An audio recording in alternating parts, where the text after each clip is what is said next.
In my last Mish-Mash video, I did a rant about this credit card business and not needing a PIN number in order to make purchases. And, you know, someone could steal my card and then just go out there and have a good old time. Well, here's another classic example that appeared in Saturday's paper, or Friday's paper, which would be the 20th of October. This woman is suspected of having taken a stolen credit card and gone around Conway, where we live, and charged approximately $1,900 at several Conway businesses. That's exactly what I was talking about. It could happen to you too.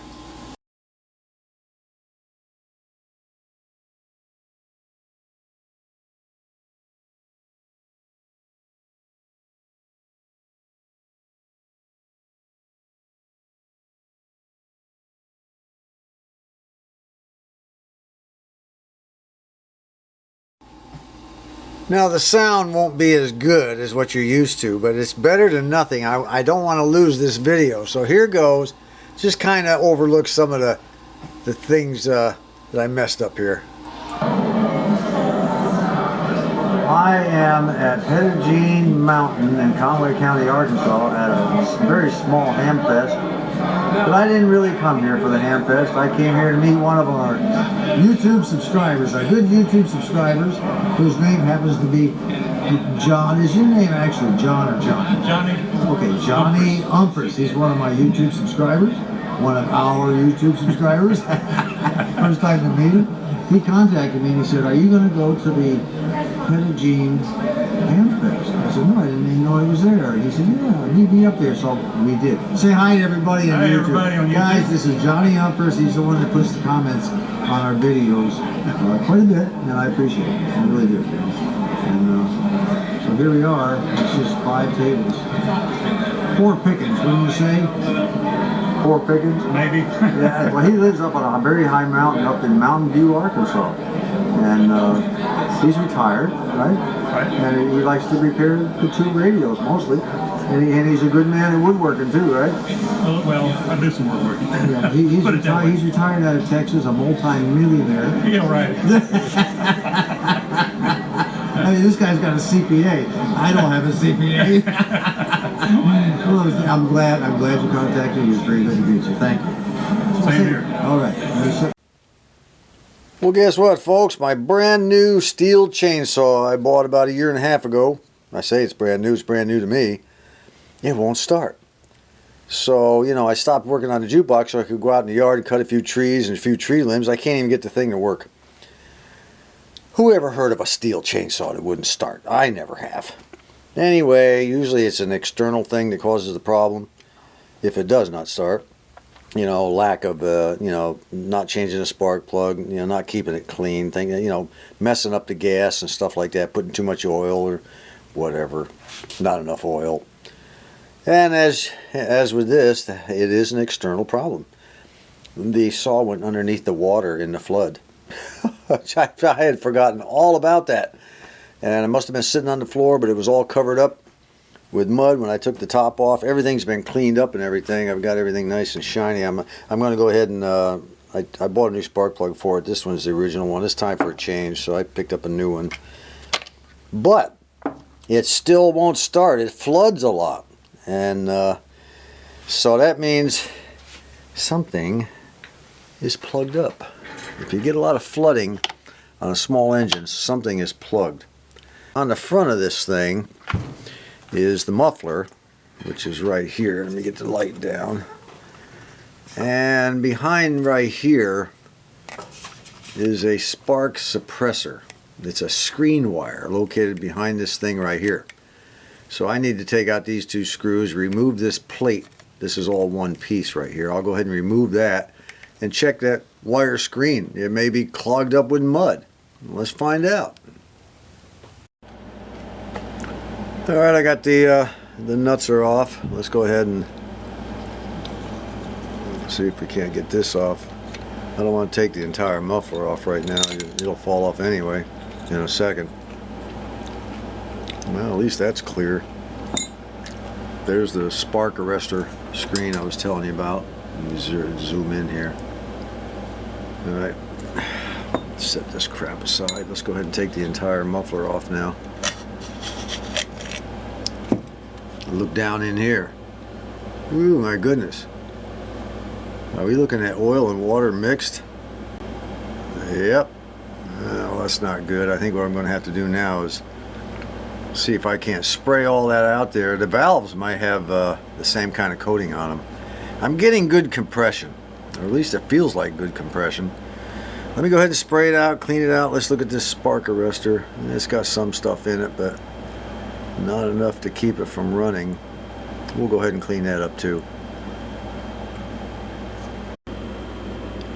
Well, down in the old muffler here, we have a mixture of mud and water. Can you see it moving around? Mud and water and gas. Well, it looks like we're going to have to hit this thing with the old hose. This is nothing but a metal muffler. There's no fiber in it that I know of, just a bunch of metal baffles.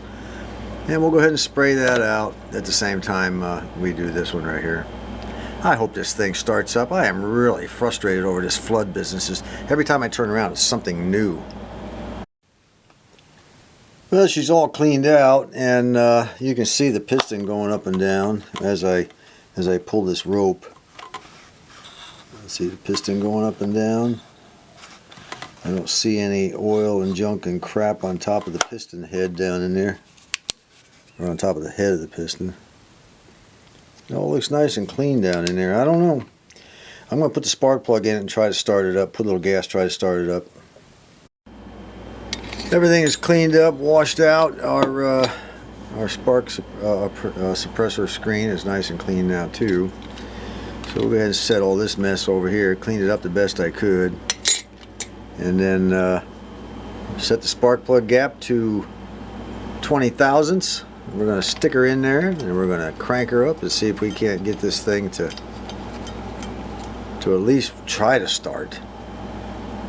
We are back in business! Alright, now to put her all back together and then pull out my tiller and put some gas in that thing and see if that thing will start. I'll tell you what, everything around here happens in threes. With the chainsaw done, the next project on the list is to put some gas in the old tiller, and hopefully that thing will start. This is where all that concrete spillage was when they poured this pad. I've got it all up. I want to till it all. It's kind of really heavy and everything. I'm going to level it out, rake it out, and over here there were some tire ruts from the heavy, where the heavy cement truck backed in. I want to kind of fill those too. So we'll go ahead and run it back and forth if I can get her going. Wish me luck on this one. Fortunately, this one did not get that far under the water. Well, as expected, she doesn't want to start either. Oh, God, these things drive me crazy. But that's okay. I have a powerful ally. Let's go ahead and squirt it down in there and see if she'll crank up. That should help out a lot. We are good to go. Let's get to work over here. Alright, that's that. I've got that all tilled out there. Hopefully it'll be nice and smooth, a whole lot better to mow across with my mower. I mean, it's been like down in the rut, up out of the rut, down in the rut. But I got her, I think, smoothed out. Alright, this, by the way, this is all the extra concrete that was down in there. I thought I had it all. Nowhere near it. We're going to go over here now and cut down a small cedar tree before it gets too big. You let those things get too big, it'll be, you know, the branches will be out in the road, it'll take over everything. Bad news, those things. I'll whack it about right there. My father-in-law one time, he had a tree like that in his yard. He just let it grow and grow. I'll tell you what, that thing got so huge, it took up so much yard space that eventually he had to have it cut down anyway. So why wait? Let's get rid of it now. Alright, that job is done. Whacked it off right there. Time to put the tiller away and go in the house and have a cup of coffee. A couple nights ago we had our first frost. I can't believe it. In October, a frost in October. That almost never happens. We don't usually get our first frost till after the first week in November. Anyway, it kind of partially tore up a bunch of my potato plants here. They're really wilting and limping and gimping. I think they'll recover. I needed a couple more weeks of growth. Hopefully we won't get another frost, but boy, some of these are really looking poorly. Look at that. Just real droopy looking. It didn't affect the horseradish though. That thing continues to grow like crazy. I am really glad I got it in this box. Okay, let's keep this day going. The next item on the list is to cut off some of these things that are sticking up above the junipers. Normally I have a ladder, you know, I get up there with a pair of cutters. I don't have the ladder anymore. It got kind of rickety, I got rid of it. This over here I probably won't mess with too much. They're all sticking up kind of even. But over here, they're really white. Look at that, sticking way up there. I'm going to take my long chainsaw, my tree saw. And if I can get that one started, and just kind of go up there and lop them babies off. That chainsaw was underwater also. Here she is. Saw we bought quite a while ago. I guess it's been about 4 years ago maybe. I'm going to put a little bit of gas in it. I'm not going to put a whole lot in case it won't start. And I have to tear it apart and find out how much mud that's got in it.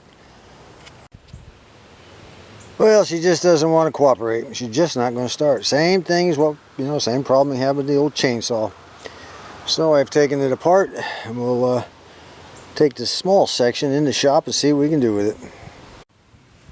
Well, I see part of the problem already, flooding. Just like it was before. See the gas coming out down there? She's flooding. Something again needs to be cleaned real bad. Since this thing was flooding worse than the chainsaw, I went ahead and removed all the gas out of the gas tank, poured it back into the container. Then I'm going to, and you know, there's some gas on the outside. You can still see some of it down there. I'm just going to let it sit out here for a while and evaporate before I take it in my nice shop. I don't want the place catching on fire accidentally somehow. Probably wouldn't happen, but you never know. Well, the old spark plug looks pretty darn good. It hasn't had much usage actually. I probably used this thing no more than maybe 10 hours at the most. I mean, that's really stretching it. I think we'll go ahead and not worry about the spark plug, and it's not all that wet for being flooded. It's kind of strange, huh? Alright, we'll go ahead and clean out these two sets of contacts with some spray cleaner. That'll be the next chore. We'll just spray them down. We're just going to work our way through this thing a bit at a time. Well, I've got her all cleaned up. I tore it all apart and put it all back together. I got spark, I got compression, and I've got it primed and ready to go. Let's see if it'll start. Well, 3 for 3. I'm going to go in and have another cup of coffee. Everything is fixed and good to go. Well, the sun's on its way down and the end of the day is almost here. That's it for me. I'm tired out. I just wanted you to see what one of my days, you know, encompasses, what it entails. And I didn't even show you me walking the dogs. Tomorrow it'll start all over again. I got to clean up this mess. I'll do another rake down after that dirt's had a chance to dry a little bit, and then get rid of that pile. Move it back to the burn pile in the rear of the yard. And then downtown for a couple of things I have to get done. And trimming those junipers with our newly fixed long tree saw. Anyway, that's it. Appreciate you being here. Before we leave, I think old Boo Boo wants you to say hi. Hey baby, how you doing? What's your ears all back for? What's that? That's better. Your ears are normally way up. Boo Boo, is it my baby? He likes to get his massage every night. About 7 o'clock, he'll come over and I'll be sitting at the computer and he'll jump up my lap and I have to give him about a 10-minute massage. He loves his massages.